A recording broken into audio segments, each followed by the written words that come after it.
Hello. This is me losing my virginity as far as a live stream goes or a podcast goes. MckennaGonzoPodcast, episode 1. Why Gonzo? It's direct reportage. It's subjective. So you get me as me talking about shit that I'm interested in or stuff that I feel is important. Hunter Thompson was the most famous sort of gonzo journalist. So he embeds himself in the shit that's going on, and it becomes very much his story as to what's being reported. So there we go. That's a little intro to what it's going to be for the next coming however long I do these for. It's going to be free form, so it will go for as long as I have anything to say about any particular subject. Later on, we might think about getting some guests in, because I quite like the idea of chatting back and forth with people rather than just hearing my own voice, which I'm a big fan of. Let's face it, it's a lovely fucking voice. I'm a big fan of my voice and what I've got to say about things. I love all of that.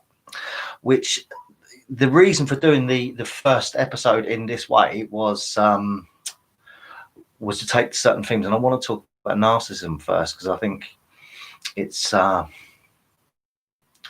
subject that is possibly one of the most important subjects of our time. I think it's a condition of our age. I think it's rather than just something that individuals perhaps suffer from or individuals put other people through. I think you're looking at a situation where collectively we are much more narcissistic than we perhaps ever been. So yes, that's going to be the first episode. It is narcissism. Why narcissism for the first one? Because I like the sound of my own voice. It's a good subject to start with. Perhaps I'm a fucking narcissist. So yeah, that's where we're at. Join us every week or every couple of weeks or whatever it is. Put some comments across to us, send us things you want to hear me talk about, all of those sort of usual shit. But hopefully as we go along and I lose my virginity and don't feel so fucking you're nervous about the whole thing. Not that I am really nervous. I just don't really know what I'm doing. That's what it is. I don't get nervous. I don't get worried about shit. That's just I don't too old, too long in the tooth really to get all nervous about stuff. However, I am very new at this, so there's a lot of ums and ahs and oohs and whees, perhaps. So yeah, there we go. 2.5 minutes of me talking crap about what it is that I intend to be doing. So, episode 1, narcissism. Why? I think it's a condition of our time. I really do. I think firstly, narcissism became quite a big thing. I started hearing it over the last couple of years in stuff around domestic violence. So your narcissist is essentially somebody that is an abuser. I think the first time I'd ever come across the word is somebody that looks in the reflection and really loves themselves. So it was that whole thing about it was a ponce. The first time I ever come across the word was when I was called a ponce as a child. I quite like all this Americana shit like I've got on now. Always sort of did, and a kid from across the way said, "Dude's a ponce." So I went home when I was, I had some semblance of family back then. So I asked my mum what it meant, and she described what a narcissist was essentially. Going back to, I think it was Greek, was it? I think the guy that fell in love with his own reflection in the river, in the water, and then I think fucker drowned. Which is very much sort of emblematic of what a narcissist does. They get so ingrained with who they are, what the image that they're putting across and want to be seen as, that they essentially bring about their own demise. I think that was where the myth originates from. So yeah, I come across narcissism in the last couple of years, really having something to do with toxic relationships.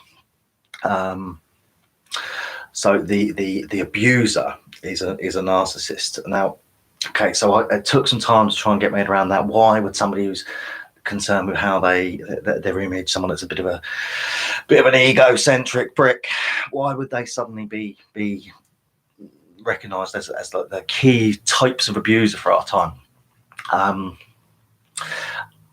So I tried to unpack all that, because for one, I'm a domestic abuser. I think I've been the victim of domestic abuse, but I've certainly been a perpetrator of domestic abuse. Got myself a criminal record for it, just come off of probation not long ago for what was abuse. It's simple as that. It was abuse. It was violent. The degrees of violence were different from what I was accused of. However, I took the guilty plea because I was guilty of it. Not quite as guilty as I was, but anyhow. So I was really interested in this whole sort of narcissism thing. I've done some work with a local charity that does sort of awareness in that. So my role, not that I have a job because I'm mentally unwell, so I'm paid to stay away from people in employment because I'm not well. But the thing that I do is I set up a local charity, essentially.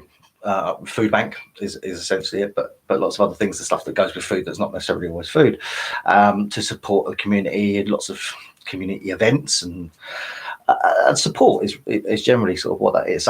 So I do some training around that sort of stuff, just so I know that I'm helping people in the community in the right way, finding the issues that they've got and finding a way to help them solve those issues, all that sort of stuff. So I've done some work around toxic relationships, around abuse, around abusers, and survivors.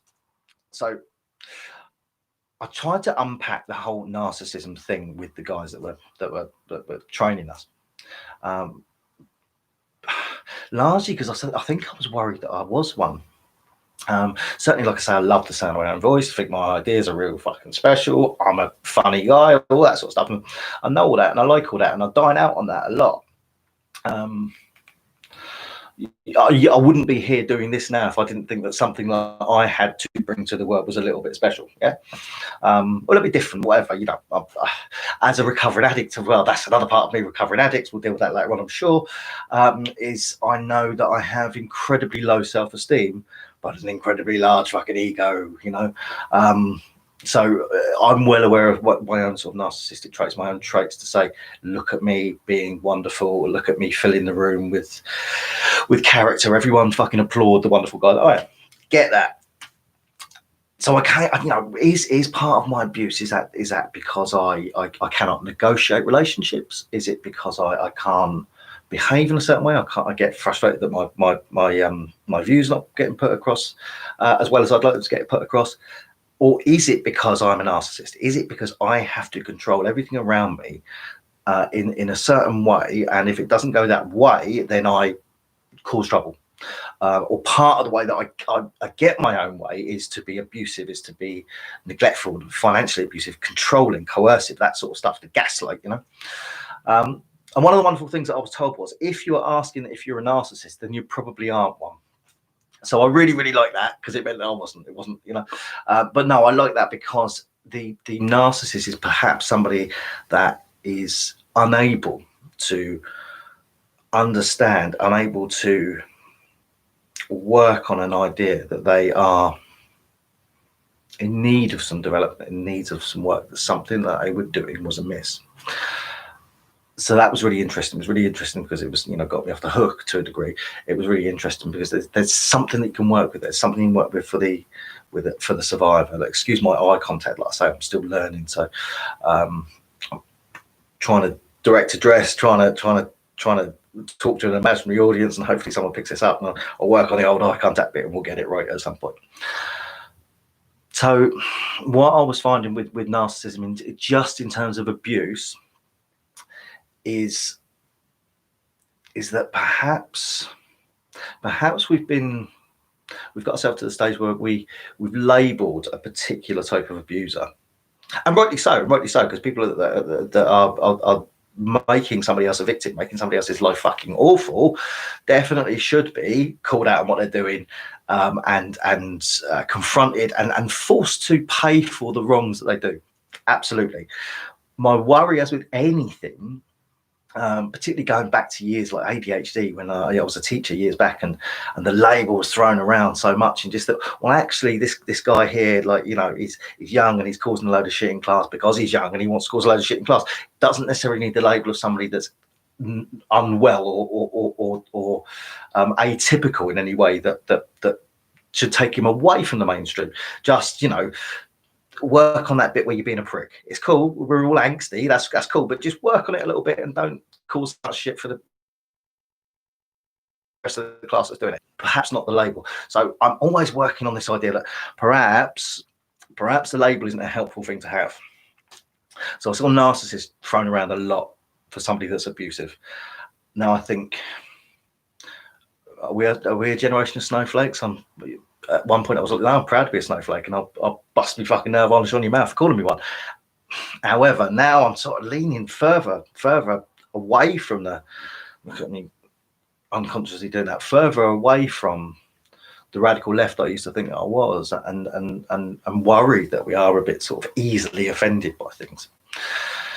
Perhaps some of that comes from the simple and easy use of labels that we do. So I was really concerned about using narcissists within these, you know, broken down relationships that we've got. I do think they should be called out, but I'm not sure that everybody was necessarily a narcissist that was getting into these relationships that were one-sided and abusive. I think a lot of it possibly comes down to the fact that we've had, you know, divorce has been big. It never used to be. Abortions became an okay thing to do. And that's, if you ever read any of the work of Malcolm Gladwell, there was an interesting stuff there about crime rates and how it kind of corresponded with abortion being made legal in certain areas. So broken families,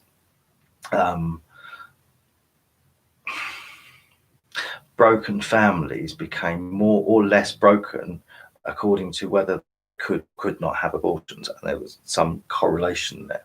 Whether I feel that, whether I believe in that, is another thing. But they're all issues that was worth having a little think about when we're discussing and exploring impact that individual behaviour can have on society, which is what the whole narcissism thing is about for me. So I got in there and started to question whether that was really the cause celeb of our time was the narcissist in terms of broken relationships.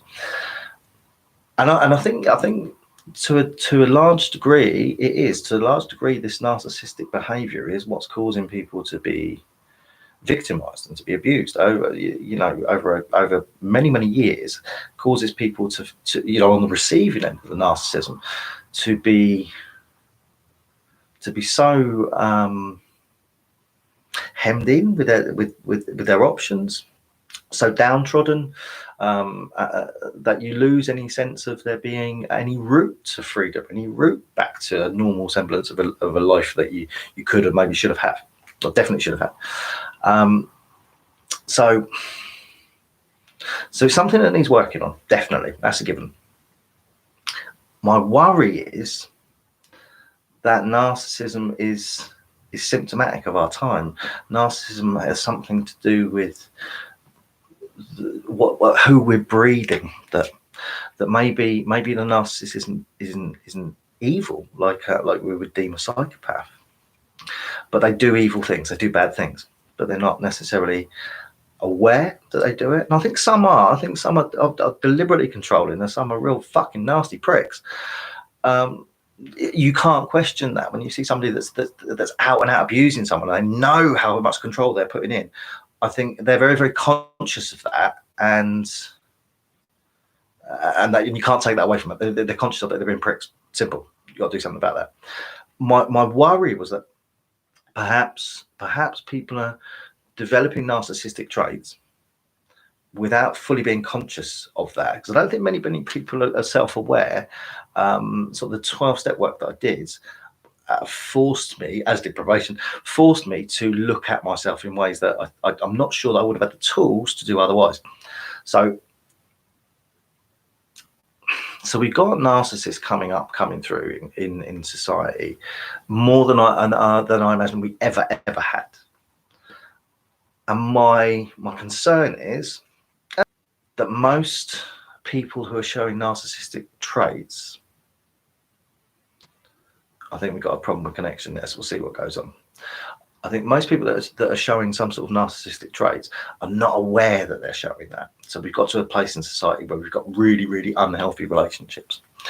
But how do we work our way back from that? How do we teach people that the narcissism that they're showing, that my fucking world is so much more important than everybody else? How do we get them to work their way back from that? I don't know. I haven't got the answer to that, but I think we need to start asking those questions. And the reason that I'm saying that is because I see more so than ever, and we were all aware to a degree that Instagram, TikTok, Facebook, any of the, what's the one that I've never used? Snapchat. The filters on Snapchat, everyone's got their little fucking dog ears, yeah. More and more and more, there's this facile, shallow relationship with the rest of the world that, if a tree falls down in the forest and it's not reported on Facebook, did it fall down at all? There was no fucking tree if it wasn't on Instagram. That sort of thing, The selfies, the selfie culture that we have, it means that we're not developing conversation. Fucking President of the United States tweets his foreign policy. Do you know what I mean? We're not developing any sort of long form dialogue with one another. There is just that quick tweet, that quick status, the selfie on Instagram, and that sums up everything that we're doing. The whole we're making memories with our family shit. Yeah. We used to make memories as well, but we were too busy making them than to tag ourselves fucking making them. Okay, so it's that kind of thing. We've got to a place where we're stuck in this feedback loop. So we throw out an image of ourselves, we wait for the likes, and then we feel something towards that. And that's about as deep as we go, We're deeply superficial, as Andy Warhol used to say. Maybe he still does. I don't know how that whole thing works. Deeply superficial. And I think that's absolutely right for our the time that we're in. So this is where I'm getting with the idea that we're sort of breeding narcissists. We've allowed that shit to happen. We've allowed that sort of cult of the individual to happen. And I think we can start training that back to the sort of birth of advanced capitalism. When capitalism kind of got to the place where it's overcome socialism, communism as a belief system which could challenge a more prominent belief system. So you got Thatcher and you got Reagan. Now they really push this, the American dream, the manifest destiny stuff is really, really sort of taken on board by those guys at that time, and we bought into that.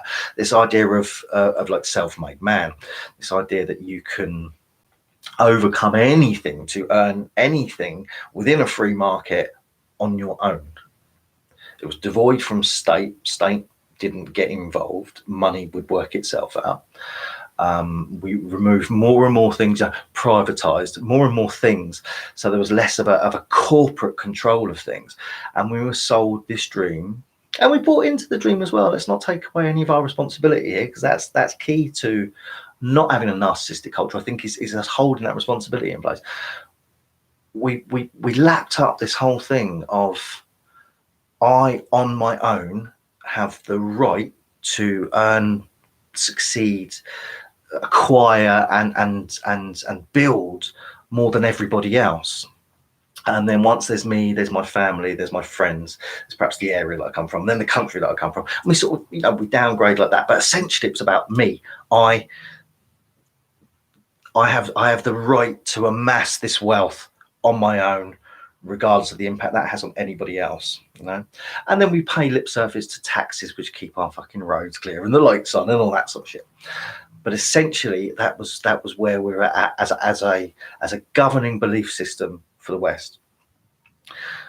I have some friends from different parts of the world, and I begin to understand that there's other ways of doing things that take the shame culture of East Asian countries, where I think the last time it was really sort of big in the news, as far as I can remember, there was a case of Disney cars, and one possibly Korea. Excuse me for being so fucking ignorant. I can't remember exactly where it was. Possibly Korea. Were making these little die-cast cars. It was the Sarge one, I believe, which was army green, and they used heavy metal in it. Poisonous heavy metal, I think possibly mercury, I think, was used in the paint. Of course, it comes to the West and we throw our hands in the air and it's awful. This should never have happened. We're poisoning our children. And of course, it all comes down to that it was outsourced to a cheaper production system to maximize the profit for Disney when they're selling these to our children in a very homogenized way. And everybody has to have the same sort of exactly the same brand of toy. So it all feeds into that eye purpose stuff from the West's point of view. So when the sort of means of production was so much more efficient economically, to move them to the East, the mercury in the paint caused such an outcry that when it was traced back to this one factory that was cost cutting to meet the needs of the West, it was traced back to this one factory, and then it shut down operations and everybody was laid off. Now the manager of that factory committed suicide because of the shame that he brought on everybody else.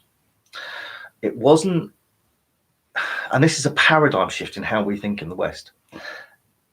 It wasn't that he brought shame upon himself and he felt guilty for something that he'd done in potentially upsetting the stomachs and the health of Western children.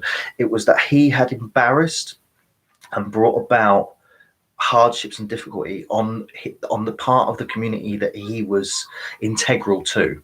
So my job as a manager was fucked up. It wasn't so much that, it was that he had somehow let down this collective that he was part of, and that was what brought shame upon him, and that was why he committed suicide. And the reason I'll talk about this is in other areas of the world, there are different ways to look at things than just the I first. In that situation where that shame culture brought that up, led him to the only conclusion that was he needed to rid himself of the world because of the shame that he brought on everybody else. There is a collective there. There's a we in that understanding of things. Now, am I saying that South Korean people don't take selfies? Of course, fucking not. Of course not, because there's a pressure from everyone to do that, and to a degree, we've all got that bit where we walk past ourselves in the mirror, and go, "Yeah, I would."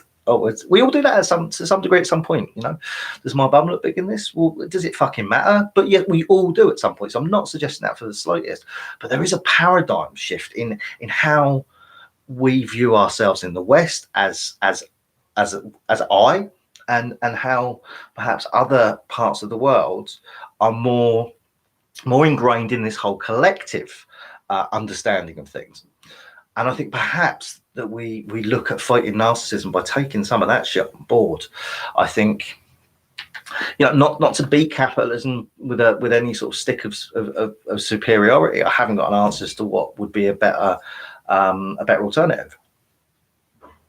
But I think we need to take some responsibility for where it leads us, because I'm seeing future generations having to be told what is a healthy way to have a relationship. When you hear stories that young boys are looking at their heterosexual partners as though they should be performing sex acts that are relative to the pornography that they've watched. How does that relate to narcissism? Because we've got an idealized view of what we all should be achieving, aiming, working towards. That is in no way, it's no way collaborative, which is what a sexual relationship should surely be. Certainly at that younger age, when you're finding your way in the world, it should not be predetermined by an ideal that is largely unachievable. Certainly for me, that pornographic state of performance has been unachievable, but I'm guessing it is for most people. So there we're creating a a culture where people are much more inclined to idealize the image of themselves as something they've got to work towards, rather than having a sort of more deeper and collective corporate, trying to think of another C word there because I like my alliteration, let's face it, it's fucking cool. Community, that's the word we're looking for. It's the idea that community should perhaps trump individualism, that this notion of individualism is something which has become quite dangerous, and that's why I think that narcissism is a symptom of our time. There are the sayings that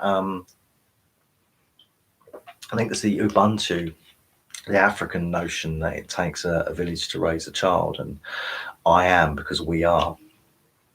So this collective endeavour to go about life is incredibly different from what we've got in the West. You know, it's I succeed, I achieve, and then I amass that wealth, and then I choose where that goes. And as I say, in different parts of the world, there's very much a belief that together we work towards something. Now, you know, that sounds like a communist view. It sounds like a socialist view, and like I say, I've veered more away from that radical left as I've got older. So the last thing I'm going to start pushing is this idea that we need to go back to some sort of socialist framework, but we need something else. And for me, the way of overcoming narcissism, certainly the way that the way that I've tried to negotiate that with my life and with the family that I'm responsible for, the children that I'm bringing up, and my team, the other volunteers that do the community work that we do. It's about having some sort of some overarching spiritual narrative to things that accepts that we, as in lots of eyes, need to humble ourselves towards a greater good. Okay, you can call it a god or a higher power or whatever you want. I'm happy to call it a god, but as you can see, I also point out the Eastern and the esoteric stuff as well. I do believe in God. I think there's many different expressions of God.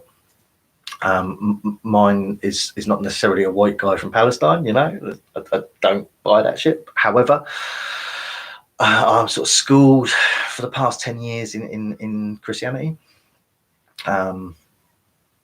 So I'm a lapsed Christian, perhaps. I'm a Christian that doesn't like other Christians, so I'm de-churched. Right? So that's kind of where I'm at with things. But I understand and explore and negotiate all belief systems, because for me that's an important thing to do for my commitment to us. So I think that's where we need to look at in terms of how do we counteract the growth of narcissists in our culture. How do we counteract the idea that narcissism is somehow necessary to push forward the belief system of advanced capitalism? And I think it's that we need to negotiate a new spirituality with one another. I think it's that we need to humble ourselves. We need to accept that there is a greater good. There's a purpose that's beyond our own success, our own sense of purpose. I think it's got to be, you know, rather than, you know, my sense of purpose is that I have achieved this, or I have succeeded at that.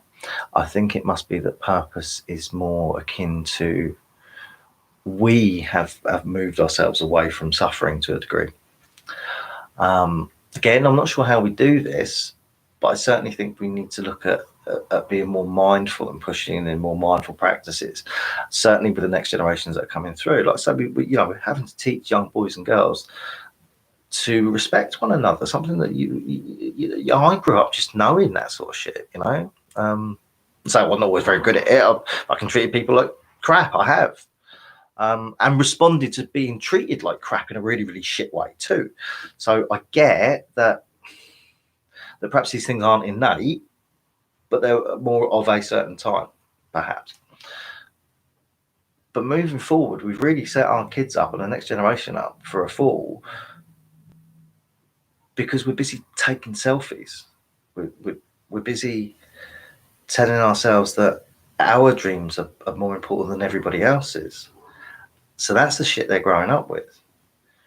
They're growing up with this instant gratification stuff, as that's more important than everything else. You know, how I feel and how my senses are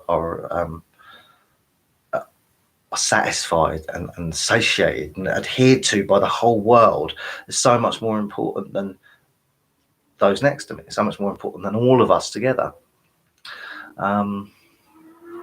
ASMR, that's got me thinking recently. The auto-sensory meridian response, I believe it is. So it's the things that make you tingle at the back of the neck, back of the head. So there's lots of YouTube videos of people chewing or rustling paper, whispering into the mic, that sort of thing, which is cool. That's okay. If you get on with it, that's cool. It's what you do with your time. That's absolutely fine. No judgment on that. And there is certain things that I get that experience from as well, and that's really, really cool.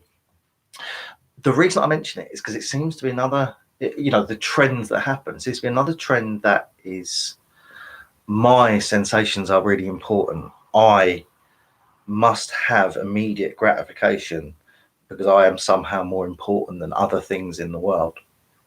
And I think the ASMR sort of symbolizes that for me recently. Individual gratification as something which is more important than relationship, than connectedness, than our responsibility to be parts of a global system. You know, because all of this time, we don't give a fuck about the environment. We're just taking selfies. You know, that's kind of where I'm getting to on this. I think is that we need to look in a way that's more connected, to look in a way that's more us about things. So yeah, ASMR, that symbolizes something to me. It symbolizes that we're heading down this route. That individual gratification is like paramount to where we are with things. And I guess that's an important observation for me. It's an important observation to negotiate with everyone, because I think it's what leads to us promoting narcissism unconsciously. We are allowing for people to grow into very self-serving beings. We're allowing people to let go of their responsibility to one another, to let go of their responsibility to the earth that we share, because we're promoting this instant gratification of us. I know I want Nike trainers. I want tingles up the back. I want to come all over your face because that's what they do in the pornos. So we're forgetting our relationship with the people that make those trainers. The reason why the force of market forces that homogenize an idea of what is cool at any time and create trends has an effect on one another and the world that we share. I've got Nike trainers. I'm not banging on about them in particular. I still like what I like, and I think that's. I'm not coming from this weird left wing actually, where I'm demonizing everybody for having likes and dislikes. I think what I want us to have a bit more responsibility for is the idea that that's the be all end all of things. That how we view ourselves is more important than how we view one another moving forward for future generations. I think we've lost our sense of responsibility with that. I mean, there's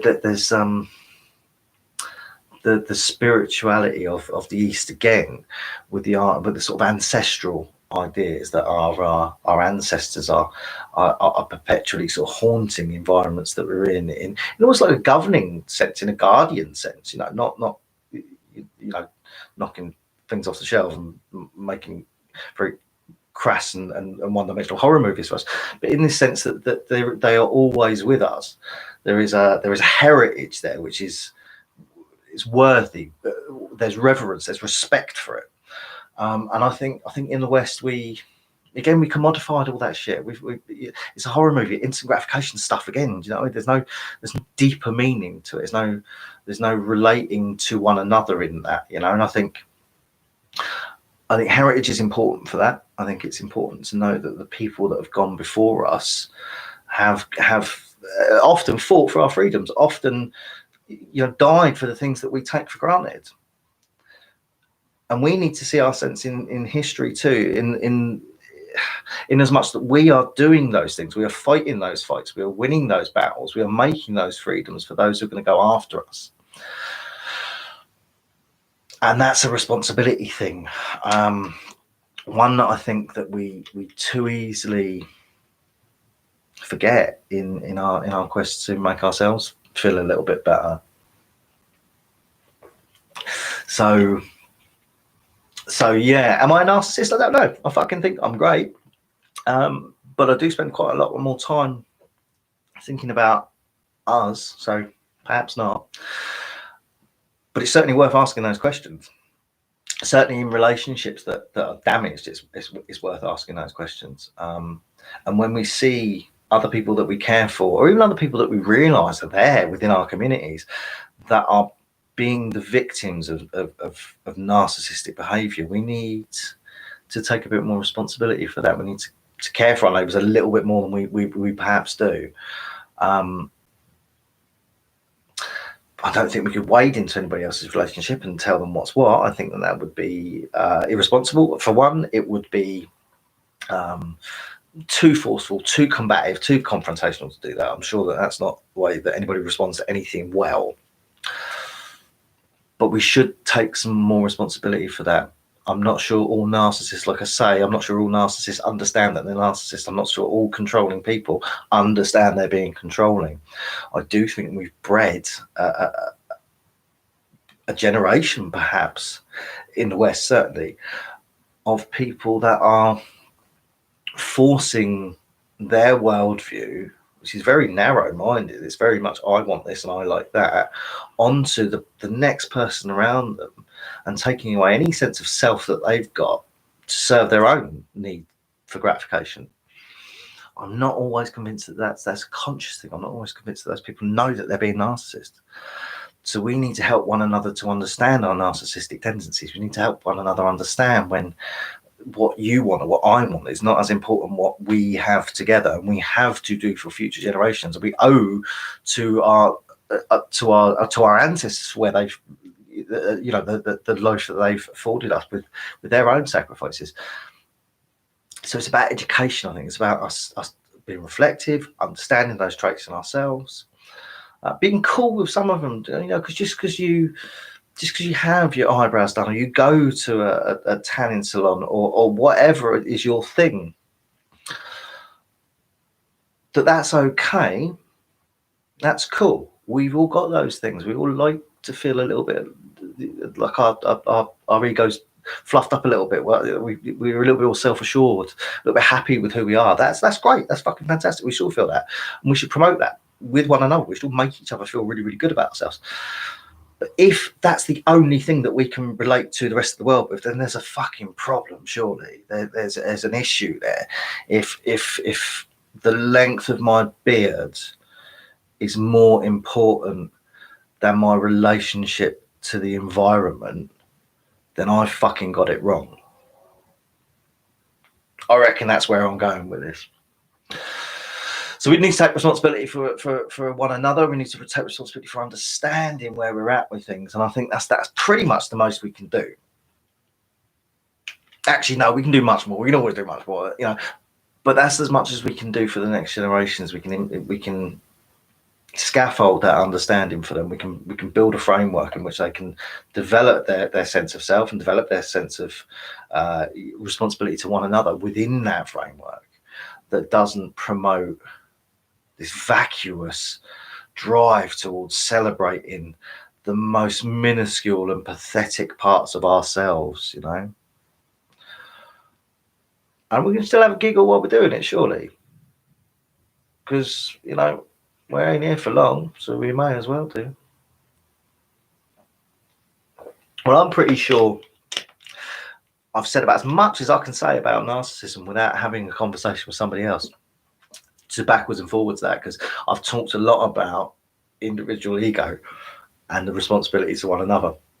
And I'm very aware that I've done that on my own, you know, with no one that can come back at me. And I'm very, very aware of that. It's a cruel irony, but, you know, we're made out of contradictions, so we'll go with that. So I'll leave it there, because I don't think that there's anything more that I can add to it on my own that is going to bring the conversation any further forward. And I'm not going to fucking solve the world's problems. I shouldn't have to do that. It's not my responsibility to. I don't even want to have a go at that, if I'm honest. It's not my thing. But I do like talking about it, so I'll share that with you as much. So yeah, we'll leave it there, wrap it up for this week. I'm hoping to come back weekly on these things. We'll see where that goes. We'll see if anyone even listens and gives a shit. Because there's no guarantees. But I'm kind of doing it for myself. I'm kind of doing it because I need to get that shit out there just for my own mental health. But always, we keep what we have by giving it away. Something I learned in the rooms in the 12-step program. So when we overcome any demons, I'm sure I swallowed something I shouldn't have swallowed. When we overcome adversity, and we develop some skills, and we develop some experience or understanding of that, if we just keep that to ourselves and pat ourselves on the back for how fucking well we've done, then actually we haven't done very well, and we're just being very defeatist to the possibility that those things that we've learned, those things that we experience, can help others. So to keep that sense of development, to keep that sense of growth, we have to push that back out there, push those skills and experiences and that knowledge and understanding back out there, so potentially other people can grow too. So that's kind of what I'm doing. Am I doing it for myself? Yeah, I'm kind of doing it for myself, but I am saying, well, here's some shit that I've learned. Perhaps it's useful to other people. Might not be. Take it, leave it. There's no, you know, don't tune in, whatever you want to do. Tune in, call me a wanker. Don't bother sending that to me. I ain't interested. Don't bother sending me loads of praise. Oh, I'm not interested in that. By all means, engage with ideas. That'd be really cool. But the trolling, or the opposite of trolling, what's that? When you pat someone on the back, praise. Don't really do a great deal for me anyhow. Praise whoever else and critically analyze what other people are doing. Feedback, it would be great, but the negative and positive stuff doesn't really make a difference. Connection makes a difference for me. So yeah, I'll wrap it up there, which I've been threatening to do for the last 10 minutes. They're my views on narcissism. They're my views on where we're at in society, and the fact that I really do think that we've created a very narcissistic, selfie-driven, egocentric culture that goes hand in hand with advanced capitalism, goes hand in hand with a Western belief system. Not saying that anyone else has got it right, but there's ways that we can learn from one another to bring back this responsibility to one another, and certainly to our future generations, so we don't go ballsing it up for them any more than we already have. So yeah, happy Monday, everyone. Thanks for being there, or not being there, as the case may be, or whatever time zone you're watching this in, or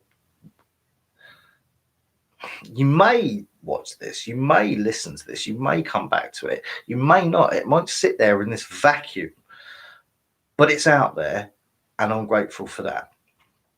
And I'm grateful for whether you listen to it or whether you didn't listen to it. I'm grateful for you being alive. I'm grateful for the opportunity to be alive too. Being alive is well cool. Proper up for it. Recommend it to anybody. So God bless. Hope to see you soon. Thanks very much for that. McKenna Gonzo Podcast, episode 1, over and out, whatever you want to say. I'm really happy to have done this. It feels good. And you know, that self-gratification thing's obviously really, really important. God bless, guys. Ta-da. Bye-bye.